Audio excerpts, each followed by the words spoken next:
ইসলামের ইতিহাসে মুমিনের কোরবানি। ইসলামের ইতিহাস মূলত ত্যাগ, ধৈর্য, ঈমান ও আল্লাহর সন্তুষ্টির জন্য আত্মনিবেদনের এক উজ্জ্বল ইতিহাস। যুগে যুগে মুমিনরা তাদের জীবন, সম্পদ, পরিবার, স্বপ্ন ও ভালোবাসার জিনিস আল্লাহর পথে উৎসর্গ করে ইসলামের মহান দৃষ্টান্ত স্থাপন করেছেন। হজরত আদম আলাইহি ওয়াসাল্লামের পুত্র হাবিলের কোরবানি থেকে শুরু করে নবী ইব্রাহিম আলাইহি ওয়াসাল্লামের অবিস্মরণীয় আত্মত্যাগ, ইসমাইল আলাইহি ওয়াসাল্লাম এর আনুগত্য, এবং মহানবী সাল্লাল্লাহু আলাইহি ওয়াসাল্লাম ও সাহাবায়ে কেরামের জীবন, সবখানেই ফুটে উঠেছে একজন সত্যিকারের মুমিনের কোরবানির মহিমা। ইসলামের ইতিহাস আমাদের শেখায়, ঈমান শুধু মুখের দাবি নয়, বরং আল্লাহর আদেশের সামনে নিজের ইচ্ছাকে বিলীন করে দেওয়ার নামই প্রকৃত কোরবানি। তাই কোরবানি শুধু পশু জবাইয়ের একটি আনুষ্ঠানিকতা নয়, বরং এটি মুমিনের অন্তরের তাকওয়া, ভালোবাসা ও আল্লাহর প্রতি নিঃশর্ত আত্মসমর্পণের বহিঃপ্রকাশ। আনাস বিন মালিক রাদিয়াল্লাহু আনহু বলেন, রাসূলুল্লাহ সাল্লাল্লাহু আলাইহি ওয়াসাল্লাম মদিনায় এসে দেখেন মদিনাবাসী নির্দিষ্ট দুটি দিনে খেলাধুলা ও আনন্দ করে থাকে। রাসূলুল্লাহ সাল্লাল্লাহু আলাইহি ওয়াসাল্লাম জিজ্ঞাসা করলেন, এই দুটি দিন কিসের? সবাই বলল, জাহেলি যুগে আমরা এই দুই দিন খেলাধুলা করতাম। রাসূলুল্লাহ সাল্লাল্লাহু আলাইহি ওয়াসাল্লাম বললেন, মহান আল্লাহ তোমাদের এ দুই দিনের পরিবর্তে উত্তম দুটি দিন দান করেছেন। তা হল ঈদুল আজহা ও ঈদুল ফিতরের দিন। সুনানে আবু দাউদ, হাদিস 1134। ইসলামের দৃষ্টিতে পার্থিব সহায় সম্পদ ও অর্থবিত্তের মোহ থেকে মুক্তি এবং মহান আল্লাহর নৈকট্য অর্জনের অন্যতম মাধ্যম পশু কোরবানি। এর মাধ্যমে ব্যক্তি নিজের পশু প্রবৃত্তি দমন, আল্লাহর জন্য আত্মনিবেদন এবং সৃষ্টির সেবায় আত্মনিয়োগের অনুপ্রেরণা পেয়ে থাকে।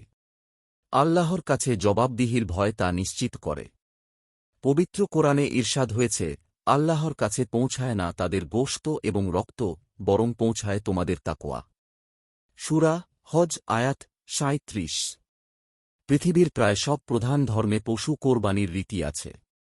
ইসলাম পূর্ব জাহেলি যুগেও পশু কোরবানির প্রচলন ছিল। ঐতিহাসিকরা লেখেন, রাসূলুল্লাহ সাল্লাল্লাহু আলাইহি ওয়াসাল্লাম এর পিতা আবদুল্লাহকে রক্ষার করার জন্য তাঁর দাদা আব্দুল মুত্তালিব ১০০ উট কোরবানি দিয়েছিলেন। কোরআনের বর্ণনা অনুসারে আদম আলাইহি ওয়াসাল্লাম এর দুই পুত্র হাবিল ও কাবিল পশু কোরবানির মাধ্যমে ঈমানী পরীক্ষায় অবতীর্ণ হয়েছিল। সেটাই ছিল ইসলামের ইতিহাসের প্রথম পশু কোরবানি। কোরবানিকে ইব্রাহিম আলাইহি ওয়াসাল্লামের স্মৃতিস্মারক বলা হয়। আল্লাহ কর্তৃক নানা রকম পরীক্ষায় ইব্রাহিম আলাইহি ওয়াসাল্লাম এর উত্তরণ এবং আল্লাহ প্রেমে তাঁর অসাধারণ আত্মত্যাগকে চিরস্মরণীয় করে রাখতেই আল্লাহ হজ ও কোরবানির বিধান দিয়েছেন। পবিত্র কোরআনে ইরশাদ হয়েছে, যে নিজেকে নির্বোধ করেছে, সে ছাড়া ইব্রাহিমের ধর্মাদর্শ থেকে আর কে বিমুখ হবে, পৃথিবীতে তাকে আমি মনোনীত করেছি, আর আখিরাতেও সে অবশ্যই সৎকর্মপরায়ণের অন্যতম। তার প্রতিপালক যখন তাকে বলেছিলেন, আত্মসমর্পণ করো, সে বলেছিল, জগৎগুলোর প্রতিপালকের কাছে আত্মসমর্পণ করলাম। সূরা বাকারাহ আয়াত ১৩০-১৩১। মুসলিম সমাজে ঈদ উৎসবের বহিঃপ্রকাশ ঘটে নানাভাবে। যেমন পরিচ্ছন্নতা অর্জন করা, উত্তম পোশাক পরিধান করা, পরস্পরকে অভিনন্দন জানানো, উচ্চ ঈশ্বরের তাকবীর পাঠ করা, বৈধ খেলাধুলা করা, আত্মীয় স্বজনের সঙ্গে সাক্ষাৎ করা, উত্তম খাবার খাওয়া এবং অসহায় দুস্থ মানুষের পাশে দাঁড়ানো। ঈদের পোশাক, খাদ্য ও অন্যান্য আয়োজন নিয়ে বর্তমান সমাজে যে প্রতিযোগিতা দৃশ্যমান, তা ইসলামের মৌলিক শিক্ষার পরিপন্থী। ইসলাম এসব আয়োজনে নিজের সামর্থ্য ও শরীয়তের সীমা সামনে রাখতে বলেছে। আবদুল্লাহ ইবনে ওমর রাদিয়াল্লাহু আনহু বলেন, বাজারে বিক্রি হচ্ছিল এমন একটি রেশমি জুব্বা নিয়ে ওমর রাদিয়াল্লাহু আনহু আল্লাহর রাসূল সাল্লাল্লাহু আলাইহি ওয়াসাল্লামের কাছে এসে বললেন, হে আল্লাহর রাসূল, আপনি এটি ক্রয় করে নিন। ঈদের সময় এবং প্রতিনিধিদলের সঙ্গে সাক্ষাতের সময় এটি দিয়ে নিজেকে সজ্জিত করবেন। তখন আল্লাহর রাসূল সাল্লাল্লাহু আলাইহি ওয়াসাল্লাম তাঁকে বললেন, এটি তো তার পোশাক, যার পরকালে কল্যাণের কোনো অংশ নেই। সহিহ বুখারী, হাদিস ৯৪৮। ঈদ উৎসবের অনুষঙ্গ হলেও খাদ্যের কোনো সুনির্দিষ্ট তালিকা প্রদান করেনি ইসলাম, বরং উত্তম খাবার গ্রহণে উৎসাহিত করেছে, যেন প্রত্যেক মুসলমান স্থানীয় রীতি সংস্কৃতি ও খাদ্যাভ্যাসের আলোকে তা গ্রহণ করতে পারে। তবে শর্ত হল, এসব খাবার হালাল ও স্বাস্থ্যকর হতে হবে। রাসূলুল্লাহ সাল্লাল্লাহু আলাইহি ওয়াসাল্লাম বলেন, আরাফার দিন, কোরবানির দিন ও আইয়ামে তাশরিক মুসলমানের ঈদের দিন। এগুলো খাওয়া ও পান করার দিন। সুনানে নাসাই, হাদিস ৩০০৪। কোরবানির ঈদের একটি বড় ইবাদত কোরবানি করা। আর্থিক সামর্থ্য আছে এমন প্রত্যেক মুসলমানের জন্য কোরবানি করা ওয়াজিব। আবদুল্লাহ ইবনে ওমর রাদিয়াল্লাহু আনহু বলেন, রাসূলুল্লাহ সাল্লাল্লাহু আলাইহি ওয়াসাল্লাম মদিনায় ১০ বছর অবস্থান করেন। তিনি প্রতি বছর কোরবানি করেন।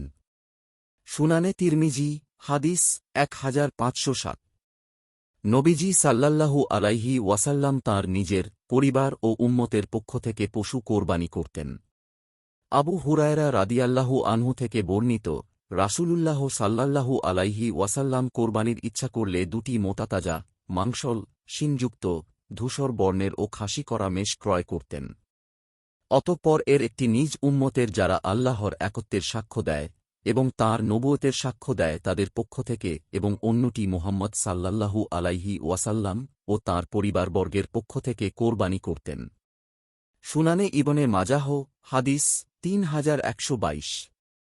মহানবী সাল্লাল্লাহু আলাইহি ওয়াসাল্লাম তাঁর করা কোরবানির পশুর গোশত নিজেও খেতেন, পরিবার, আত্মীয় স্বজন ও অসহায় মানুষদের খাওয়াতেন।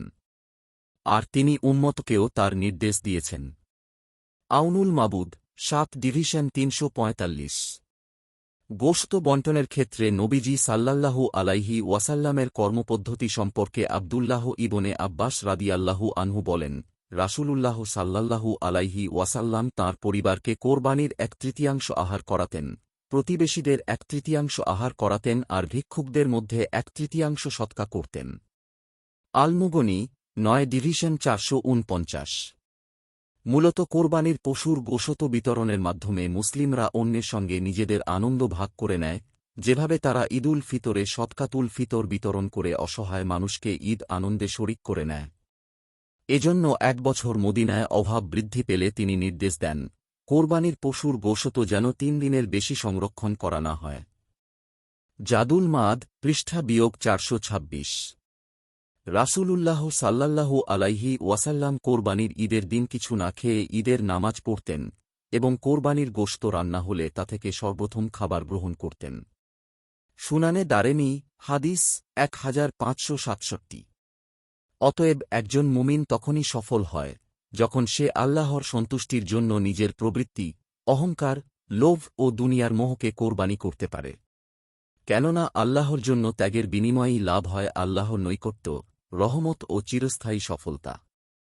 তাই আমাদের প্রত্যেকের উচিত ইসলামের ইতিহাস থেকে আত্মত্যাগের শিক্ষা গ্রহণ করে জীবনের প্রতিটি ক্ষেত্রে আল্লাহর সন্তুষ্টিকে সর্বোচ্চ প্রাধান্য দেওয়া। আল্লাহ আমাদের তাওফিক দান করুক। আমিন। আপনার একটি শেয়ার হয়তো কারো জীবন বদলে দিতে পারে।